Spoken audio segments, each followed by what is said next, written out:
Nakabalik na nga sa paaralan itong si Princess at hindi nga maiwasang magkitang muli si Xavier kasama nga si Libby. Dito naman ay natuwa si Libby sapagkat nakita na nga niya na naging masaya na nga si Princess kasama nga itong si Justine. Tinanong agad nitong si Libby ang kanilang totoong status kung sila na ba talagang dalawa. Subalit gusto ni Princess na kung ano man ang namamagitan sa kanila ni Justine at sa kanila na lang muna at hindi na muna hahayaan ni Princess na ipaalam pa sa publiko. Baka sa mga mukha nga nitong si Xavier na tela ba may nararamdaman pa rin siya dito kay Princess. Malungkot ang kanyang mga mata nang makita niya na close nga ang dalawa nitong si Justine at itong si Princess.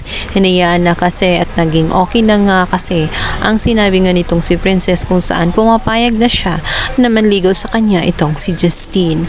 At yun ang naiisip niya para na rin sa kanyang kapayapaan dahil kapag nangyari ang bagay na iyon, natitiyak niya na hindi na siya muling gagambalain pa nitong si Libby na pagssasalos nga sa kanya. Di maiwasang magagalit nga itong si Xavier, lalong-lalo na at ang kanyang best friend na si Justine at naging magkaayos na nga silang dalawa nitong si Princess. Sinabi agad nitong si Justine na hindi na niya kailangan pang mag-alala tungkol kay Princess sapagkat mahal niya ito at handa niyang protektahan itong si Princess.